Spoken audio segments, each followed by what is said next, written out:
Welcome to another episode of Drinking with Geeks. I'm Roz. And I'm Matt. And this week, we're going to look at the Whiskey Sour. Why might we look at Whiskey Sours? Really, it's because we got a few requests to look at the Whiskey Sour. And so, we're happy to do that for you. There are a lot of videos online making whiskey sours because this drink it's pretty ubiquitous. You see it everywhere. It's on menus. People make them at home. And you're probably familiar with this recipe. Or you've ordered one at a bar before. Yeah.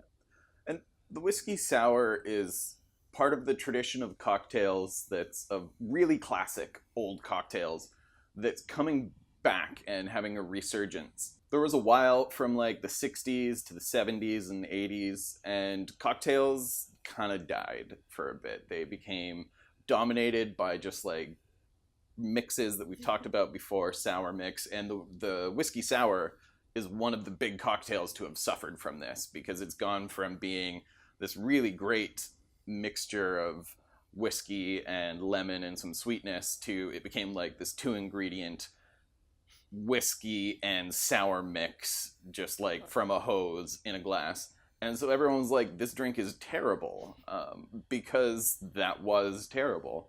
In the 90s, kind of a cocktail revolution began, and bartenders started using fresh ingredients and going back to those old, really classic recipes and seeing how it used to be done before Prohibition, and people kind of forgot how to make cocktails. And before, in the 50s and 60s, everything like industrialization, well, not really industrialization, but like, everything, it was like Jell-O Commercial and Kraft packages. Dinner and like commercial pre-made stuff became all the rage, and it Just like in The Shape of Water. killed cuisine for a while. Jell-O. Also killed cocktail. We really struggled to find a good pop culture reference for the Whiskey Sour, because there's not like a character who iconically drinks whiskey sours or any sort of like major literary associations that It's mentioned that I Am Legend. He drinks a whiskey sour, but he drinks a lot of other whiskey drinks too. He drinks a lot of whiskey in that book. Yeah, I also feel like he's the last man on Earth. So he's probably drinking a crap whiskey sour made with like mix or something. Where's he getting fresh lemons and simple syrup? Really? So poo-poo to that. Well, when we survive the apocalypse, though, we're gonna have fresh cocktails, right? Yes, we'll have a nice citrus orchard to make sure we have cocktails available. Join us in our zombie apocalypse, because this is where the drinks will be. The first thing that comes to our mind when we think of whiskey sours is pretty much always this clip from Archer. Oh, and then Teddy walks into the library wearing nothing but a whiskey sour. Oh, Teddy, such a scam. Yeah, we watch too much Archer.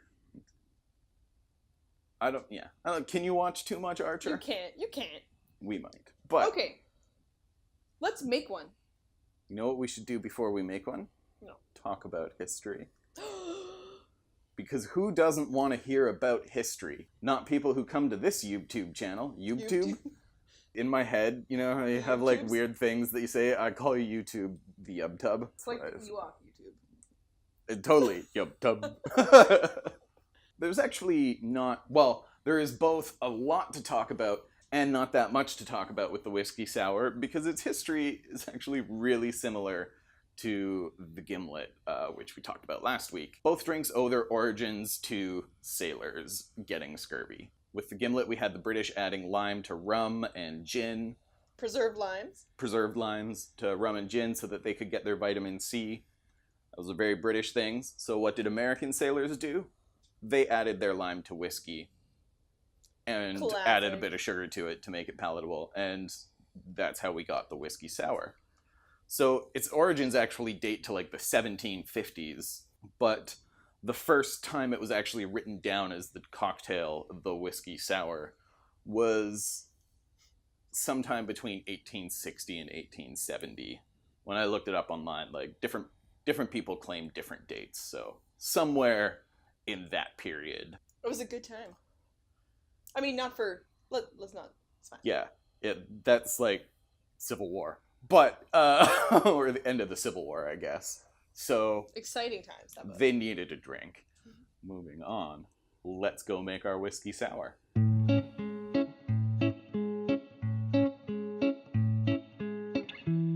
When you're making cocktails with eggs, you have to do things a little bit differently than you might otherwise.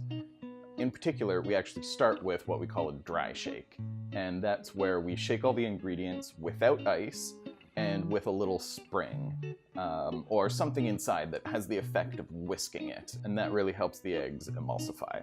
I usually take my spring from a hawthorn strainer that I have lying around. It's really great because you can just pull it out and put it in your mixing glass and you're ready to go. The biggest key for this section is to put all your ingredients together without the ice and then give it a really good shake, and once it's all whisked, then we add the ice and give it a final shake that just cools it and gives the little bit of dilution that we're looking for. We're going to start our cocktail off by adding 3/4 of an ounce of simple syrup. This is followed with 1 ounce of lemon juice or lime juice, whichever you prefer. Traditionally, a whiskey sour is made with lemon, but it's very similar. It's all to taste. So do what you like. Once we've got our lemon and simple syrup in, it's time to add our egg white. You don't actually need very much egg white at all for this. Some would say that you don't need any egg white. I'm sure we've talked about it at other points here, but certainly the original variations of the whiskey sour would not have had egg in them, so if egg is not to your taste, don't worry. It does give a really nice texture to it, so we're going to do one whiff and see how that works. I'm going to try doing this, you know, how you see on the cooking channel where you like balance it back and forth. I don't know that it's actually going to work very well, and technically is for separating your yolk out, which is the opposite of what I want, so I'm not really sure how this is going to go. We'll see.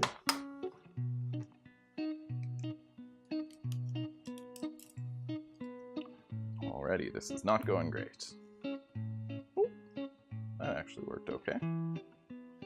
Broke the yolk, but it doesn't matter. So when you're adding your egg white, you don't often need all of the egg white from an egg. The eggs we use now are quite large compared to, you know, when these things were originally developed. And it's usually just about 1/2 ounce of egg white you need, which can be kind of a pain to separate because it's like sticky gel sort of stuff, but do the best you can.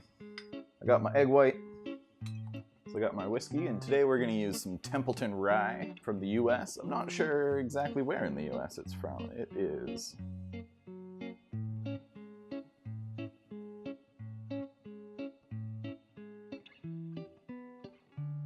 Well, that's boring. I don't know where it's from, but it's from the US. It's really tasty stuff. If you ever get a chance, try it out. But we want 2 ounces of it for our whiskey sour. So we've got all that in our shaker now, and now it's time to just shake the absolute bejesus out of this.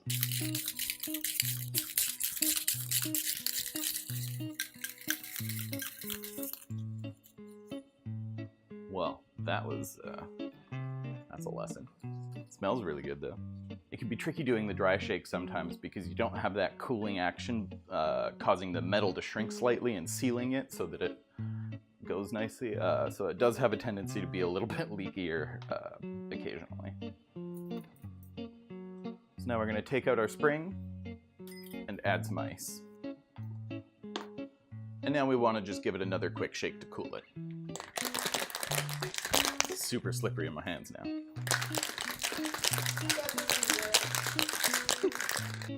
Now we'll strain it into our glass over a nice big brick of ice. And there we have our whiskey sour with egg white.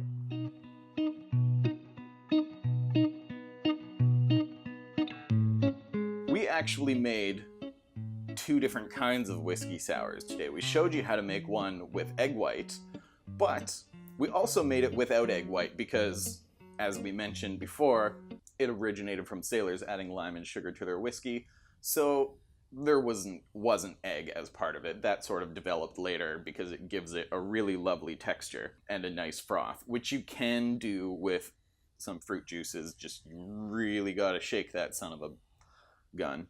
And we didn't get quite as good a froth on the non-egg white as on the gorgeous egg white whiskey sour, but I suspect when it comes to taste, they're both going to be pretty satisfying, so let's give it a try. Cheers.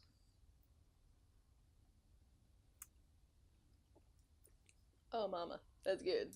That is really good. So the egg white doesn't actually add any eggy flavor, if you're worried about that. If you're like, oh, Some no, I would never do that. I don't like eggs. If your eggs aren't really fresh, some people do find occasionally that there's a bit of an off flavor from the egg white, but I've never found that to be the case. But you do have to use really fresh eggs. They've been sitting in your refrigerator for a week. They're not going to work as well. You're not going to get the same kind of emulsification and really nice foam and silky mouthfeel and texture, and you're more likely to get those off flavors. So that's the biggest thing to remember when making drinks with eggs is as fresh as you can get them. Science time! Woo! Science! Let the chemist speak. Shaking the egg white lets all the proteins start to unfold. And as they unwind a bit, they can line up. And then they're going to be able to create really stable protein areas around all the air. And that's why you get bubbles. And then the bubbles create that beautiful foam on top of the cocktail that we shake with the egg versus just the juice. There's your daily dose of science. You can read even more about it, especially if you're interested in using eggs to make meringues. There's lots of people writing about what the science is to make the perfect foam. And nothing satisfies like a good foam. Or a whiskey sour. Several things satisfy like a good foam, but the list is short. We need to come up with some sort of a tale. Yeah, let's try each other's. We didn't really talk about what they taste like at all. We just got distracted. Yeah, I don't notice a difference in flavor, really, but there's definitely a difference in texture. I like the egg whites. I would do this just for my own fanciness. It's so silky. The texture, it's really lovely. But I would probably do it rarely because of the hassle of having the freshest eggs that I can get and just, this is really darn satisfying. It's almost creamy. And I know that a lot of people stay away from high dairy in their cocktails because they don't want to have all that extra fat or they have allergies or any of that kind of stuff. But you can get a really creamy cocktail mouthfeel using egg whites. Unless you're allergic to eggs or vegan or whatever. Okay, that's true. But then you can still have regular whiskey sours without the egg whites.